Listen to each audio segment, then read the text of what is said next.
interview this time. I'm interviewing Alice Heiman. Hello, Alice. How are you? Hi. So, Alice, why don't you introduce yourself and kind of briefly explain how you help chambers and their members? Well, my name is Alice Heiman, and I am formerly with a company that some of you might know called Miller Heiman. It's a world-renowned sales training company. I started off my business in 1997, and the bulk of what I do is helping small businesses increase their sales. And I know that chambers are all about small business, and they're trying to do the same thing. They're trying to help small businesses get better at what they do, get a wider audience, get to know each other. And so quite a while back, I developed a tool for chambers to help them do just that. So we know that chambers are all about connecting people and networking and helping them. And I wanted to make an easier way for people to gather and get to know each other. Because what would happen is I would go to chamber mixers in my own town and in others, and it would be really hard for me to get to know people. I would kind of be standing there, thinking, oh, is anybody going to talk to me? Or these people sort of seem to all know each other and I don't know anybody. And so it's really hard, even though I'm outgoing, for me to break into that. And so I designed an event called the BizTalk Blender. Okay. And that event makes it easier for even the shyest people to get to know each other in a business setting and learn about each other and do some follow-up activities that really make a big difference for them.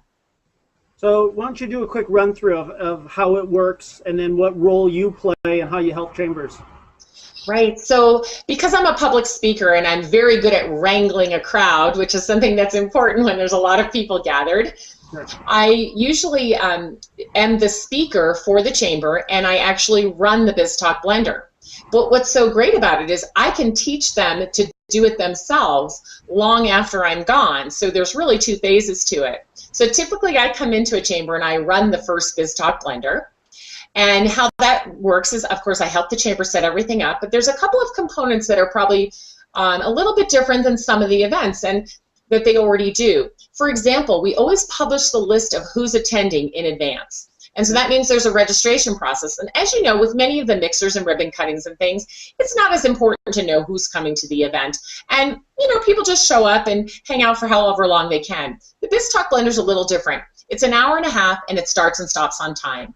And we do pre-register for that event, so we do know who's coming. So that's the first piece that's different, because then if I see, oh, Frank's coming, well, Frank and I have been on a Google Hangout and we email back and forth, but I've never actually met him. So I see that he's coming. I want to be sure that I get to meet him in person. So by having that list, I can do that. The second thing that happens is that when people come into the BizTalk Blender, they're greeted and given an envelope that has printed instructions on it. And that envelope gives them an idea of what's going to happen for that evening. So for the really shy people, they can actually stand there, and they do, and read it first so they know what's going to happen. They feel more comfortable. And one of the chamber ambassadors or diplomats has also greeted them. So now they already have one person who's talked to them, and they know. And those chamber ambassadors can also kind of bring them over to meet the next person if they're super shy. But in that envelope also not only does it have instructions on it, it's where they keep all the business cards they collect. And so then all of the cards from the people they meet that evening are together. When they leave, they know where they got those cards, and it makes it easier for them to do the follow-up that I recommend. So then everyone comes in and they're greeted, and I give them the instructions, and then they go and meet the people that they don't know. And they do that for maybe about 30 minutes or so. And then I get their attention again, and I put them into the BizTalk part of the BizTalk Blender. Now, meanwhile, while they're mingling, I just want to say, there's food, there's wine and beer. It's a comfortable atmosphere. It's a big, wide open space, so you can get to people, and you're not all crowded in. Mm-hmm. And there's sponsors as well. Sometimes we have sponsor tables around the outside of the room, and those sponsors help pay for it so that it's profitable for the chamber. Okay. I want to mention, too, that the members also pay a small fee as well, because this can really become a very strong revenue source that's non-dues revenue. And chambers, of course, are looking for these types of things. So the sponsors can help with that as well. And the food is placed on the sponsor table so that people are drawn to each different sponsor as they nibble and move about the room and chat with people. So that's all going on. I get their attention, and I put them into the BizTalk group. So when they came in, they got a name tag with their name beautifully placed on it, and also it has their business name on it, and it's got a number in the bottom corner. So that's when we use the number. They get into these groups by number, and then we have a business topic that we talk about. So what's so cool is that nobody's doing any selling at a BizTalk Blender, and I always remind them, there's no selling here, so don't feel, you know, stressed or frustrated or anything about having to sell or worried that people might sell to you, because we're just going to get to know each other, right? Right. And then we also want to have some more deep conversation that will leave people with ideas they can use the next day, and that's the BizTalk part.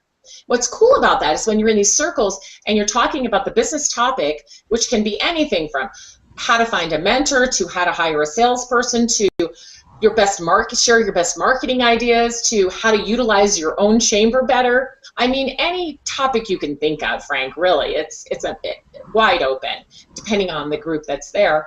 But then they hear ideas from, you know, you say something and I think, wow, that Frank, he's really smart.